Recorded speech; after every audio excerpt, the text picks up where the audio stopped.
Before I begin, I just want to start off by saying that I'm sorry for not posting anything within these past 3 months. I know it's been a while since I uploaded the Wonder Shows in video, but I'm gonna talk to you guys about what I've been doing these past 4 months, as well as the future of my channel. Also, for your information, this video script is not AI generated because I always intended to do my best to write my personal thoughts down instead of relying on a computer full of bias to do it. I may be lazy, but expect this to be at my most truthful perspective possible, as it is about my personal life. So I want to start off by explaining why I don't upload often on this channel. I know I'm not known for frequently posting content faster than an NSFW artist when the fox from Kung Fu Panda Fur came out, but it isn't the reasons of laziness some of you might have been expecting, or at least me working on another video behind the scenes. I was actually busy with college. On the day I began my first semester, I finally uploaded There'll Never Be Another Show Like Wonder Shows, and after cutting out just a tiny chunk of it in order for YouTube to approve it, I uploaded it first thing in the morning before I headed out to take the express bus to Manhattan to begin my day. Copyright issues struck on the second YouTube poop that was supposed to show on the video, yet it isn't lost media as I have it saved on my computer, along with the original video as well. And despite all the challenges, I still want to congratulate myself for completing such a feat. I've definitely come a long way in the evolution of how I make my videos. That video was literally the biggest I've ever made yet. I've set further boundaries with production that'll greatly reflect on how I make the next video essays or videos in general. Like hell, it was the first ever time I went to Manhattan all by myself during the making of that video. I've went through some major changes over the course of production, such as changing the plot of the story because the original location I wanted to go to for the video permanently closed. There was a Twitter office in south of Manhattan, you know, and to think the 5 months that took me to craft such a masterpiece would be worth it in the end, the countless weeks I worked throughout my final months of high school, and the entire summer just to get it out to the world. I'm proud of that outcome. I know I'm stumbling on my words right now, so I'm gonna move on to a different topic, which is college. So where I last left off, I began my first semester of college, and I've been doing pretty well so far. Almost. Most of my classes this semester were pretty good. I had a discussion class that mostly consisted talking about technology and the impact it had on our society. We mostly talked about AI, but we were open to all sorts of discussions. My final project for that class was a PowerPoint about YouTube and ad blockers. I had a class related to data and analytics, which taught me most of the basics to Microsoft Excel. I rarely ever used that app until recently. The English class was lovely because my favorite professor taught it. He was old, like needs a walker old, but he's a pretty enjoyable guy to hang around with. Relatable, you know. And I even took a required course that introduced me to career discovery for my degree, and an introduction to MATLAB. So yeah, most of it was smooth sailing from here. The only problem I had with the semester was pre-calculus, which was the lowest grade I've had so far in.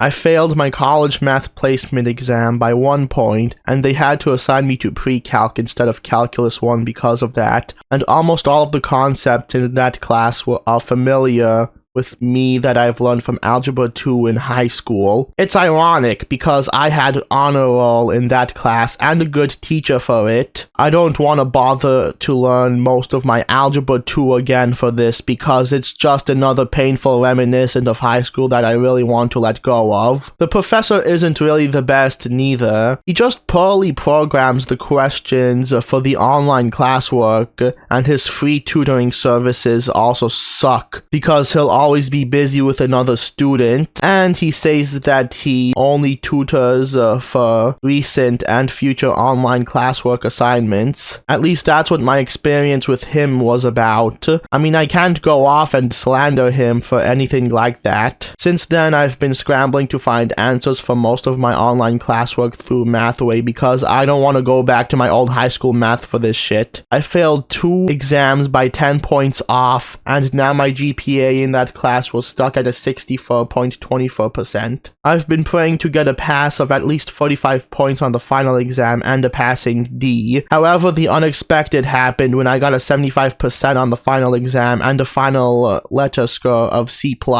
Now, I've been studying for half a day every day for that one final exam I've prioritized. Hell, maybe even more than that, but I never thought I would actually pass despite not finishing 2 to 4 of the questions on there out of the 25 in total. And for that, I'm really grateful that I can move on to Calculus 1 and not worry about memorizing most of my high school math that I forgot. It took a fucking Christmas miracle for me to pass my least favorite class. I feel bad that I haven't really done much with the community going around in my campus, nor made any new friends in college. The purpose the first ever semester of college serves to me is merely but an entry-level exam, to test how worthy I am of being a real college student. It's the final step to completing the transition of high school, and if I pass this first semester, I'll finally let go of it. At least that's how I see it for me, and I did. I finally passed and officially completed the transition of it. I'm so glad I get to leave high school in the past because it was mostly a pain in the ass going there. With the exception of 11th grade, I do not want to bring up the topic of high school for long. I spent half of 9th grade and sophomore year remotely during the COVID pandemic. I never joined the clubs or after-school activities, with the exception of a few field trips to CUNY public colleges for tours, because I found it to be a waste of my time thinking I was never gonna fit in. I never even made friends in that school because almost everybody was a fucking dick. But that's okay, because the first time I've ever made real friends in a while was in my summer job back in 2022, and I'm still grateful for them that they're still around to this day. Since first grade, I've been stuck in fucking special ed, and I'd end up having a paraprofessional because of issues like, oh, Jerry can't control his temper, and such. 12th grade was the first and only year where I didn't have a para, and it's ironic considering it was the final grade of my public school era, and I was finally gaining my independence at once. I even had to go to speech therapy because of my stupid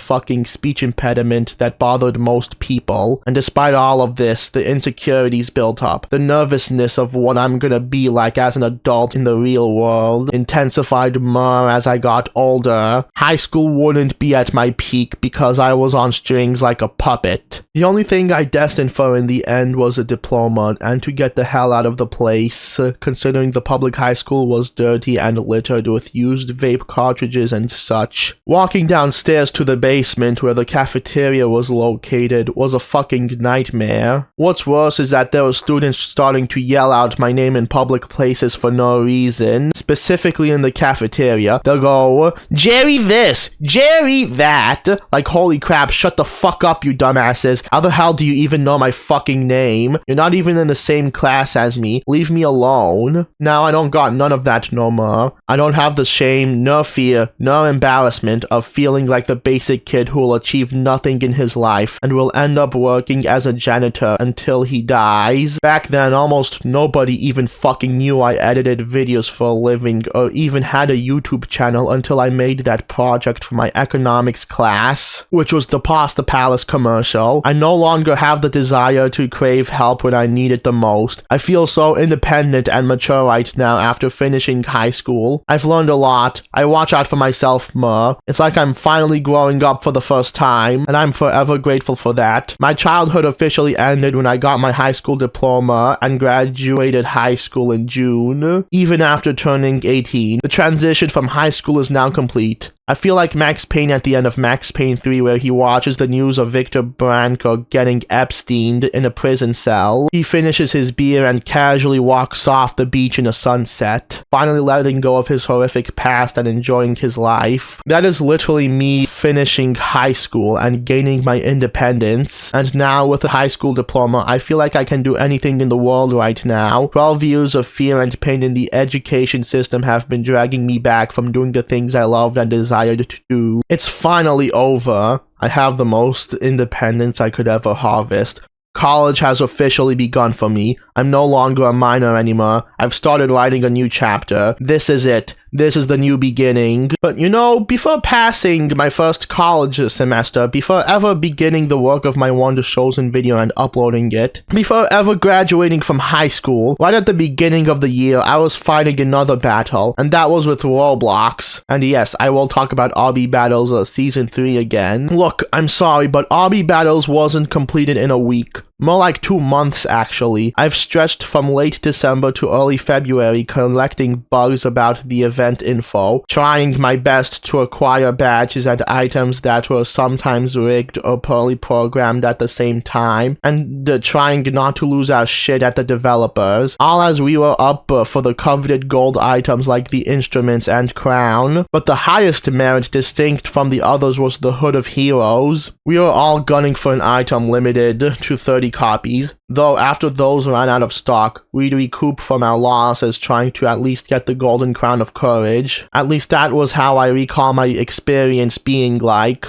I was so tied into the sensation of completing Obby Battles because I wanted it to be my final event before I quit Roblox. That Golden Crown was my good note of closure and leaving Roblox in hopes of a better future. Nothing felt like sunshine and rainbows in the game I used to play for over 5 years anymore. Especially not even with the community in general, and based on my current feelings of it and how things are going to go for the platform in general. And based on my current feelings of it, I highly doubted I'd ever see myself come back to the thing I once enjoyed. Even if I'm studying for a computer science degree in a good university that's helpful enough to at least score a network building internship or lead an early career to Roblox for me, a man can be wasted at times knowing that he's hopeless among a cruel world that's damned upon him. It happened to Max Payne, it happened to Kaiji, it even happened to Ewan McGregor at the beginning of Moulin Rouge. And in a sense, I felt like I was like them in a way during the Obby Battles Season 3 event. Now wasn't the time to get the other 2 golden instruments as I failed to get them in time. All that would matter to me is the Golden Crown. I worked hard, I played wildly, but after 8 cans of Red Bull and countless hours of screaming and crying later, I gave up. I went to bed at 6 a.m. As the sun rose, I got the basic Crown of Courage. Not the one I was looking for, but I thought it would be at least the last memory of Roblox I'll ever hold on to before I went out. That is until something would affect my date of departure. I wouldn't be quitting early when Obby Battles announced that they would be raising the cap to 15,000 gold crowns. It was like a second chance granted by God, the second chance to acquire the closure I deserve, to make up for the losses in my life with Roblox. I found a way to practice the final battle more smoothly using my mom's Windows 11 laptop she uses for work at home. It had the latest Intel graphics,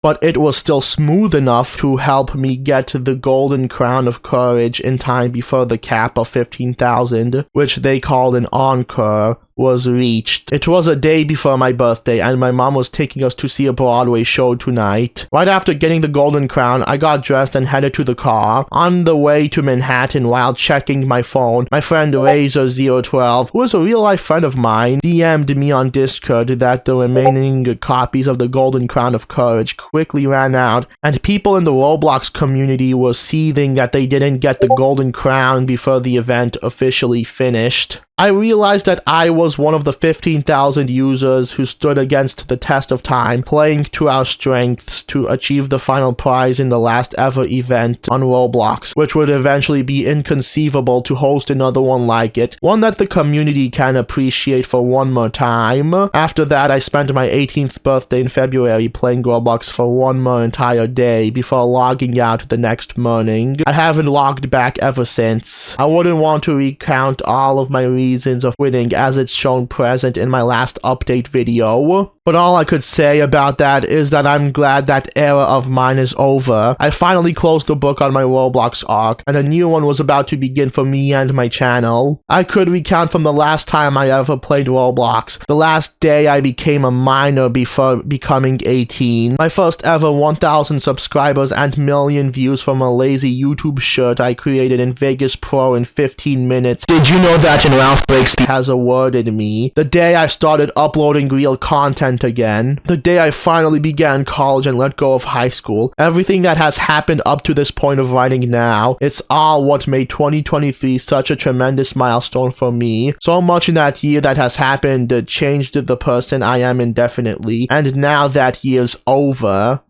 Now that I'm done talking about what has happened in the past as well as what I am up to so far, it's time to move on to what I'm currently up to right now and what's next for my channel. So far I'm resuming production on a video script I've written 2 months ago, but it was almost cancelled because the college pulled me back from doing it. I didn't have time to record on OBS Studio and edit in Vegas Pro and even make the thumbnail on Photoshop because I was studying for the exams of the courses I prioritized. Eventually I lost interest in the project and tried making another video idea where I would record my progress of getting Peter Griffin on the Fortnite Battle Pass by playing mostly Rocket Racing, which I thought I was good enough. But after the plan to stream it fell through and realizing that I wasn't that good in the game despite winning for the first few times of playing it, I kinda scrapped the idea and decided to go for something else related to it, like a full-on review of Fortnite Rocket Racing. However, I feel like after the semester finished, the motivation to go back and resume what was paused suddenly came back to me, so I decided to refresh my memory a bit and get back to work on it. The next video after this will be a review of the 1994 short film Trevor, which kickstarted one of America's biggest and wholesome non-profit organizations, the Trevor Project. I feel really confident in doing that video idea because A, I wrote a damn good script on it, and B, why would I start off with something sloppy like a Fortnite challenge video that doesn't fit my style of content? After all, my content mostly relies on commentary aspect, or more likely video essays in that genre. I don't do drama commentary despite my interest in watching it, because I find it unhealthy to talk about someone else's problem and acting like it's an upcoming saga, or give my perspective on it in a bland video editing style which is just my voiceover while a popular video game is playing in the background. I'm not into that content because the people who are associated in making it are usually narcissistic, manipulative scumbags with huge egos that are either self-destructive or highly insecure of what they hide behind the scenes. I mean, it's good to get on the buzz of what Sunny V2 or Mutahar is talking about, but I don't dig that for my channel. If I usually do video essays or reviews, I'll make them entertaining like my last one. I feel like the dramatization or cinemization of media reviews and video essays can make them as more watchable as putting highly detailed information in them. Think about the aesthetic of long-form explanation videos done by people like Nostalgia Critic from Channel Awesome. The reason why his film reviews are one of the most enjoyable to watch is because he balances human perspective and criticism of what he's reviewing with the zany adventures and cinematographic elements he incorporates with the topic of film he's trying to review. A highly different and ubiquitous style that stands out from most of the YouTube commentary bubble. And if you think deeper into it, this guy wanted to be a movie producer, yet his current talent became so well known and profitable that eventually shaped his image of what he became instead of what he wanted to do, which is kind of sad, but we wouldn't have many of his goofy antics with his friends while reviewing a direct-to-video sequel if it weren't for his brave choice to be the film critic instead of a film director. But at least he gets to live his dream at the same time because a majority of his reviews feel like movies, in a mockbuster tone at least. H-Bomber Guy also does it with his most recent video about plagiarism, where he also has a sense of humor while calling out some of the big YouTubers for copying others' works, and that made it seem fun to watch.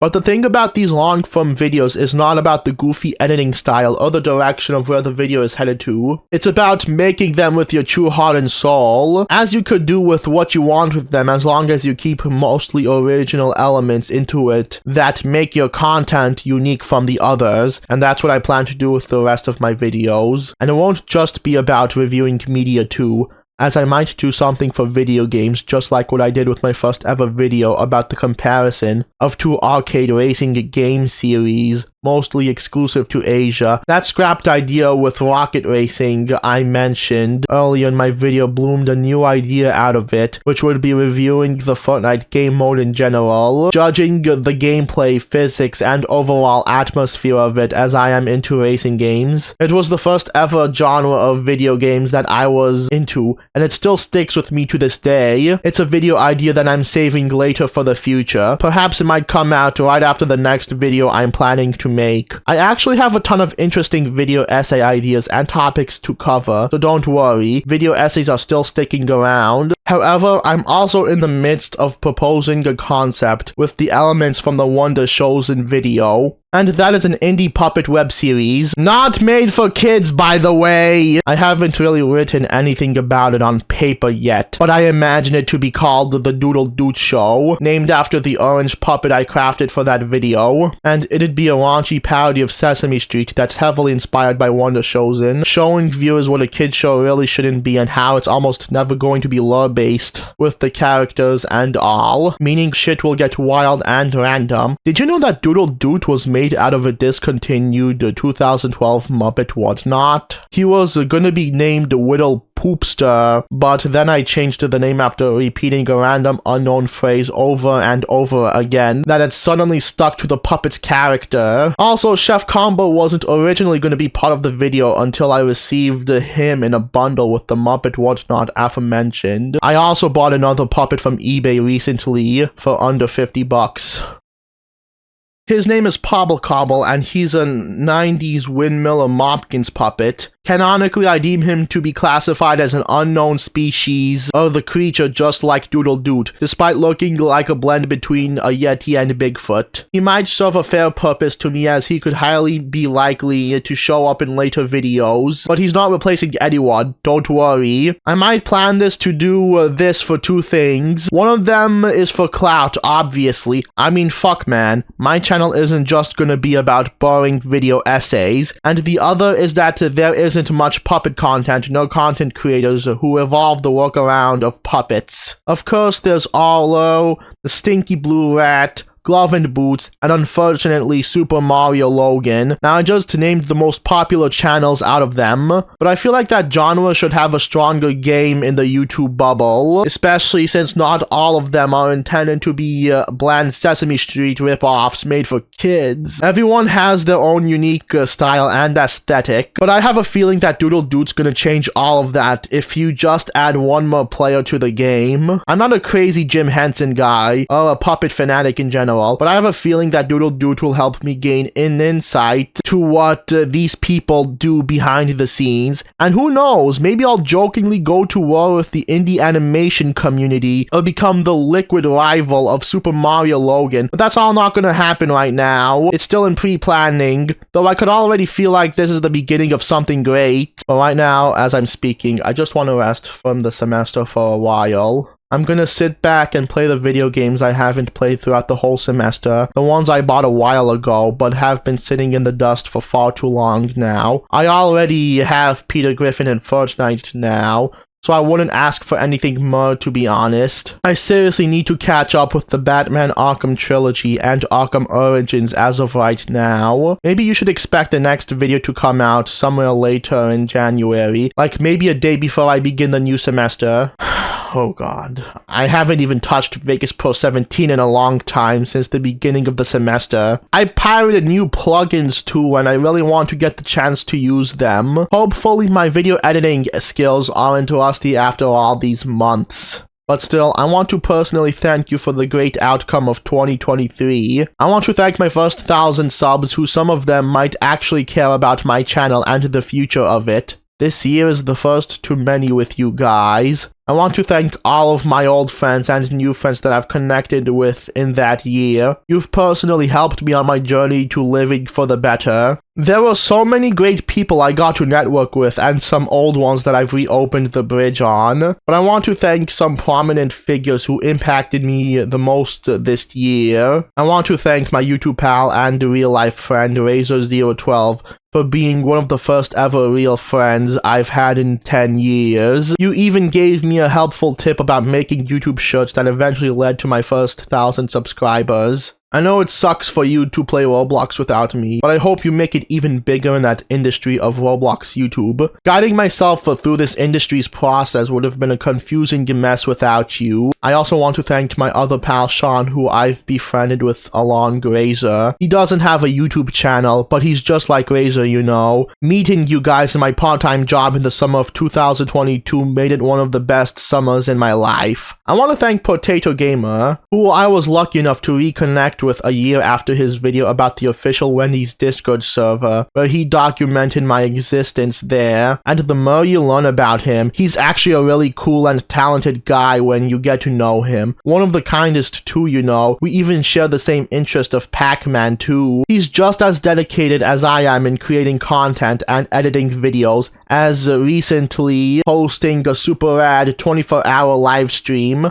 So I recommend you go give him a watch. I want to thank the Roblox friends and mutuals who've also stuck with me for as long as I can remember, even after I don't play Roblox anymore. I thank Isaac, Frank, Data Achieved, Larjo, Bay, Ventriddle, Goblin Sarah, the other Isaac who's popular on Twitter, Zemi, and Rogue Stealth, just to name a few. You're all still my family. I want to thank Ace for also making this year one of the biggest. I wish your friend Internet J the best in life after YouTube. Thank you for being one of my strongest allies. Stay safe. I want to thank Caden for also being here with me for a whopping 7 years on the internet. It's insane how far over half a decade can really take us. You're literally the oldest friend I still have on the internet. I hope we meet again in real life someday as we promised each other. And finally, I want to thank you guys for staying tuned for my content. People like you are what made this year extra special, as you all gave me the newfound hope and confidence in making videos again. Your love and support is what made me want to keep being a YouTuber in the first place.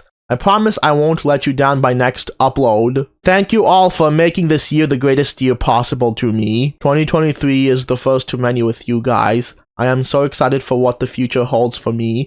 With that said, please subscribe and like the video if you like it, unsubscribe and dislike it if you suck balls, and have a happy new year. Take care. God, I'm so fucking happy right now.